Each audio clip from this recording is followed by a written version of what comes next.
সিরাজগঞ্জের কড্ডায় silk city ট্রেনের একটি বগি লাইনচ্যুত হয়েছে। এতে ঢাকার সঙ্গে উত্তরবঙ্গের রেল যোগাযোগ বন্ধ রয়েছে। ঘটনাস্থলে আছেন সহকর্মী রিঙ্কু কুণ্ডু। সরাসরি যাব তার কাছে। রিঙ্কু, রাজশাহী থেকে ছেড়ে আসা ঢাকাগামী সিল্ক সিটি এক্সপ্রেসটি সিরাজগঞ্জের যে কড্ডার মোড় সদানন্দপুর স্টেশন রয়েছে তার কিছুটা পৌঁছানোর আগে কিন্তু একটি বগির যে চাকা রয়েছে সেটি ভেঙে এই লাইনচ্যুত হয়েছে এবং এতে কিন্তু উত্তর অঞ্চলের সাথে ঢাকার রেল যোগাযোগ বন্ধ রয়েছে। আমি যদি একটু দেখাই যে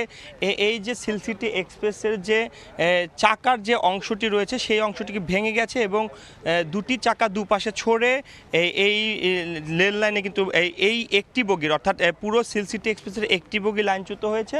অন্য সব বগিগুলো ঠিক আছে এবং এটির পরে কিন্তু আসলে রেল যোগাযোগ বন্ধ হয়েছে এবং ঘটনার পরেই যাত্রীরা এখন আমরা যেটি জানতে পেরেছি কোনো হতাহত হয়নি, তবে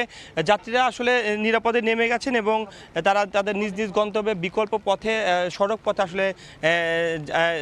নিজ নিজ গন্তব্যে পৌঁছানোর চেষ্টা করছে এবং এই স্টেশনে যিনি স্টেশন মাস্টার তিনি যেটি জানিয়েছেন যে পাকশী থেকে একটি রিলিফ ট্রেন ইতিমধ্যেই এই দুর্ঘটনাস্থলে রওনা হয়েছে এবং সেটি আসলেই উদ্ধার তৎপরতা অর্থাৎ এই যে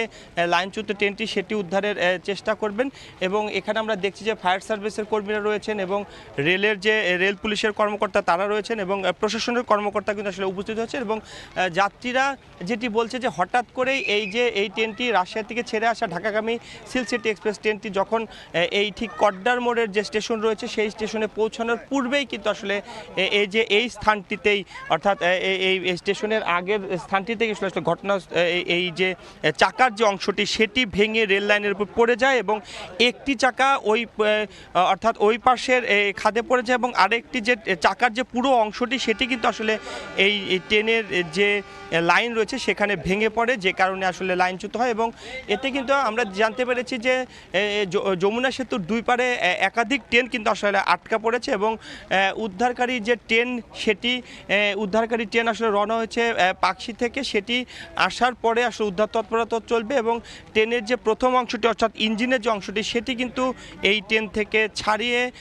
সামনের যে স্টেশন অর্থাৎ যমুনা সেতুর পশ্চিম যে স্টেশন রয়েছে সেখানে রাখা হয়েছে এবং যাত্রীরা আসলে নিরাপদে নেমে গেছেন এবং কোনো হতাহতের কিন্তু আসলে ঘটনা ঘটেনি। তারা আসলে এই যে লাইনচ্যুত হওয়ার পরে কিন্তু আসলে নেমে নিজ নিজ গন্তব্যে তারা বিকল্প পথ অর্থাৎ সড়ক পথে আসলে যাতায়াতের চেষ্টা করছেন এবং এখানে আইনশৃঙ্খলা বাহিনীর সদস্যরা রয়েছেন, প্রশাসনের কর্মকর্তা রয়েছেন, রেল পুলিশের কর্মকর্তা রয়েছে, তারা কিন্তু আসলে যাত্রীদের নিরাপত্তা দিচ্ছেন এবং তাদের অন্যান্য যে সড়ক পথে গন্তব্যে পৌঁছানোর জন্য আসলে চেষ্টা করছে। তো এক কথা বলা যায় যে রিলিফ ট্রেন ইতিমধ্যে রওনা আছে, অর্থাৎ আমরা যেটি জানতে পেরেছি 1 ঘন্টা লাগবে এই রিলিফ ট্রেন অর্থাৎ উদ্ধারকারী ট্রেন পৌঁছাতে এবং তারপরে আসলে উদ্ধার তৎপরতা শুরু হবে। তো এই ছিল সিরাজগঞ্জ থেকে আমার কাছে ট্রেন দুর্ঘটনার সবশেষ খবর। সিরাজগঞ্জ থেকে সহকর্মী রিঙ্কু কুণ্ডু।